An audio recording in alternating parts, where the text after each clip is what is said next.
Good afternoon, everybody, and thank you for being here. We just left the roll call in the 1st District and for the afternoon shift, and I want to thank Chief Newsham and Commander Kane and all the officers here. Give them a big round of applause. And I especially want to thank our entire public safety team, especially the police department, on some stats that the police chief will talk to you about. Specifically, for 2016, we are on trend to have a 17% decrease in homicides, 15% decrease in burglaries, and a 12% decrease in violent robberies over the course of this year. And we are extremely pleased, of course, with our community and police department working together, not only to prevent crime, but to solve crimes when they occur. We also, just a few minutes ago, had a demonstration from one of our officers on the body-worn camera and how it is used by our patrol officers. And this week, we mark the time when all of our patrol officers will have access to body-worn camera, and we are able to deploy body-worn camera to all patrol officers. So we know that this is the largest deployment of body-worn cameras in the country. I am proud that we made it one of our first budget priorities to make sure all of patrol officers in the Metropolitan Police Department had body-worn cameras. It was a $5 million commitment then, and we're committed to a transparent system and work with the members of the council to have policies in place to make it very clear how we can use footage to keep our communities and our officers safe. The cameras, we know, also will help improve police and community relations. I asked one of the officers earlier, do they like the cameras? How do people respond when they see the cameras? Do they know that those are cameras? And how has it changed his interactions with community members? And I was very pleased with his response.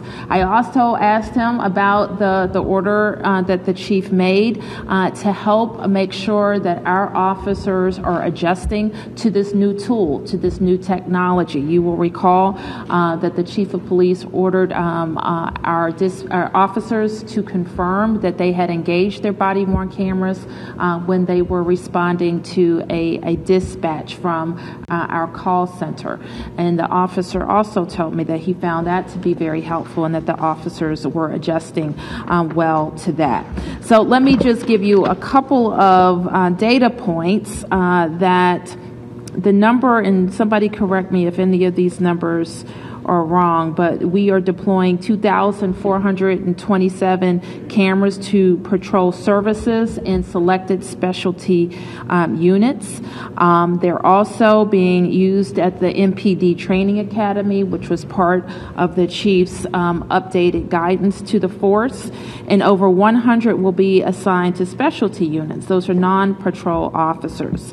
And in 2016, over 500,000 videos with over 100,000 hours in scads of data have already been recorded, which will inform how we make adjustments to police work, and actually can inform how the police chief is deploying those resources. So we are very proud to be leading in the nation in making the investment necessary to have excellent community and police relations. But also this year's test, half of our patrol officers having it and half of them not, will inform a study of how the police body-worn camera are changing those interactions and improving policing. So with that, let me turn to the chief to make some comments, and then we'll be available for any questions.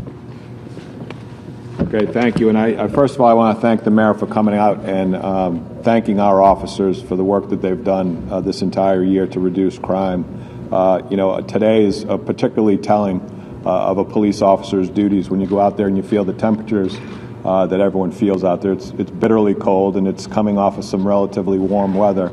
The men and women of the Metropolitan Police Department are going to be out there when it's extremely cold. They're going to be out there in all different conditions, and they're going to face danger on a daily basis to make this a safe city. So thank you very much for thanking them. The only thing you really have to do with police officers is say thank you. When you do that, it means a lot.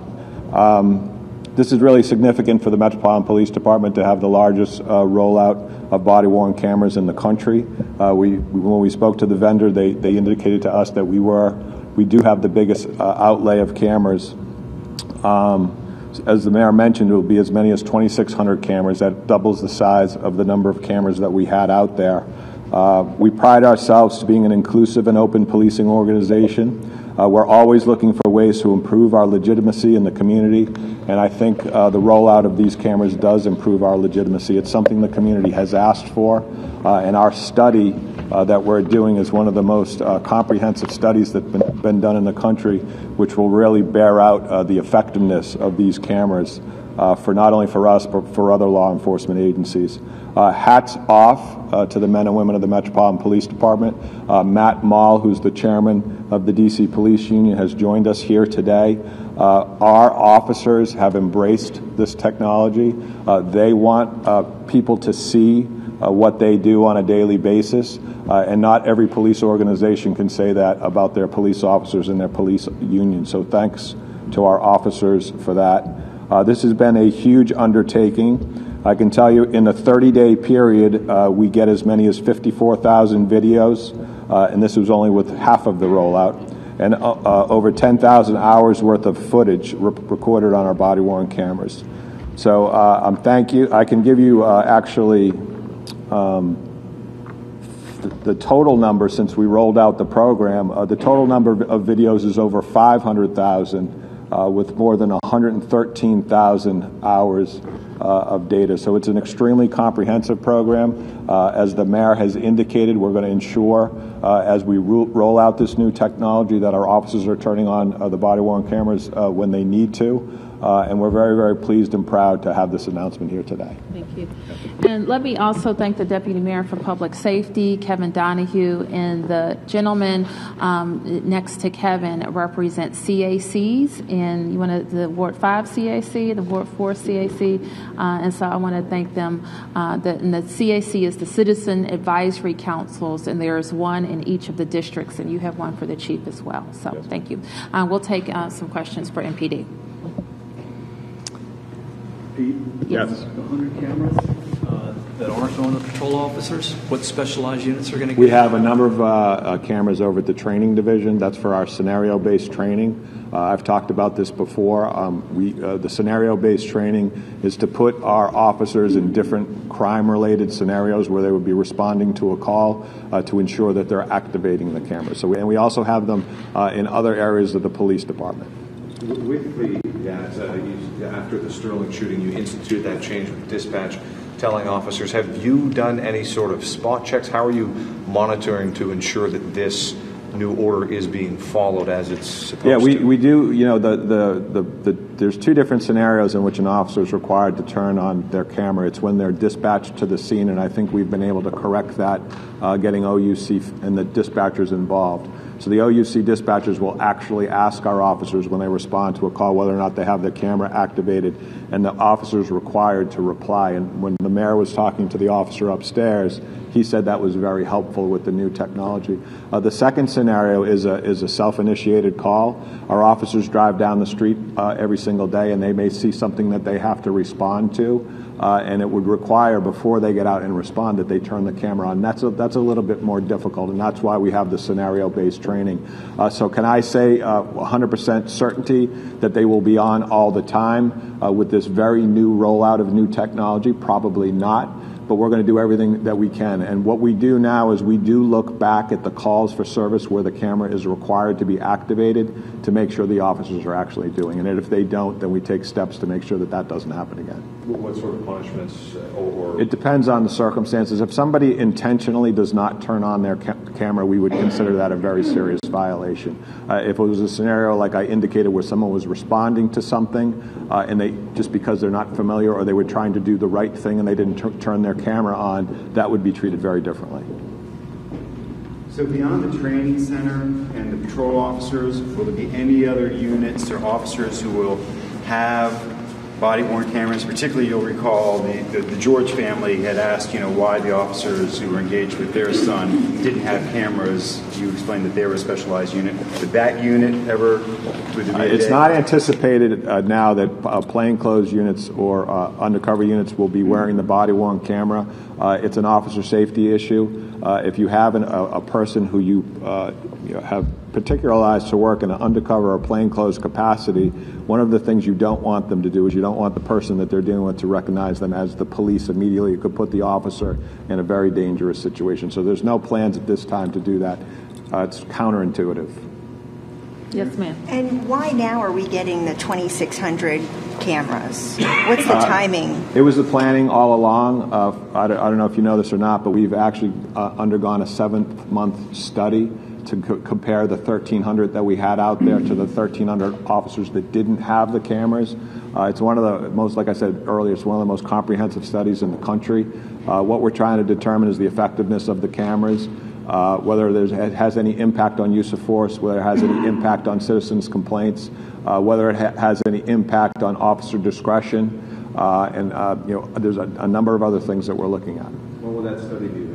In the spring, it should be completed. Do you think this will lead to more victims' families requesting that the body camera footage be released to the public, as we saw in the Sterling case and a few other cases? I don't think that's accurate. Your question is not accurate. I don't believe that the Sterling family ever asked for that video to be publicly released. That was a request by and large from the community at large.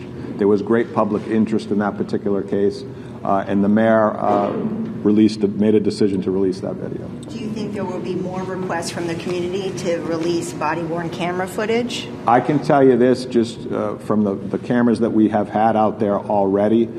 If you are the subject in a video of a body-worn camera, you have the ability to come and view that. We have had very few, I think it's 6 occasions, where people have actually come in across the city to review that video. So there has not been this huge outcry to see the videos. Mayor, can I ask you please? Yes. I've done 3 stories in recent weeks on the body camera footage and access to it after it has gone into court. Yes. Okay? Carl Racine, I asked him for the body camera video that had been used in drunk driving cases. I wanted to see how it was being used to convict people. He refused to turn it over. He says the statute prohibits him from releasing that to the public, even though it's been introduced as evidence into court. What's your take on that? Well, we have a pretty specific and way that we released body-worn camera. And I think we worked very hard, and there was a lot of back and forth, a lot of negotiation about what the law would say as it relates to when we release body-worn camera.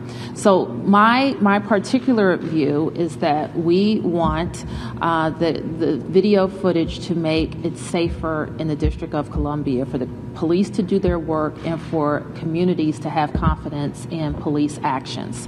And that's the purpose. What we don't want it to be is a deterrent for people to call the police, and we have been also very specific about that. We also don't want it to undermine the pursuit of justice, and that's why sometimes you will hear me say that we can't release it because this investigation is still ongoing, and the release could influence witness testimony, and it could actually subvert a person responsible for a crime being brought to justice. So sometimes you will hear us say that the video is not available, even no matter who asks, because an investigation is at a point where it would not be it would not advance the pursuit of justice to release the camera. So all of those things are considered at the time a request is made. So I think that Kevin, the Deputy Mayor, advised me that some redacted footage has been released post investigation. And I don't know if you want to say more about that. I just highlight that.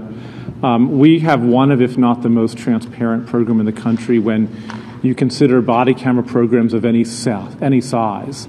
And that includes the ability of a third party to be able to request body camera footage, even if they're not the subject, under certain circumstances. And so we follow the law that was negotiated over months. And what I think you'll see and others will see is that when we release video, there's very little that's redacted. It's, aside from faces and personally identifiable information, a viewer has a sense, can see and hear effectively what happened. So when we see that, we follow the law and we try to keep with the spirit of transparency that the law was constructed in. But in all due respect, what you're saying is, I understand what you're saying, but what I'm saying is this is material that's already been played in court, in open court, unredacted, that the public could see if they were sitting in a courtroom. Yet Mr. Racine believes that we shouldn't be able to see it in that form, okay? The last story I did, I asked the U.S. Attorney's Office for a video of a case, a gun case. They turned it over, unredacted. I played it on the air.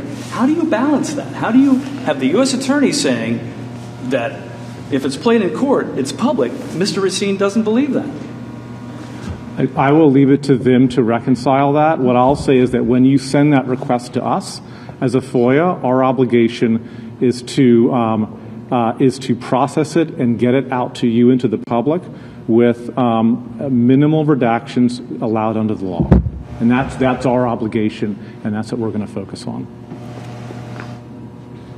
Yes, sir. Any other press questions? Reaction to the new Metro operating hours?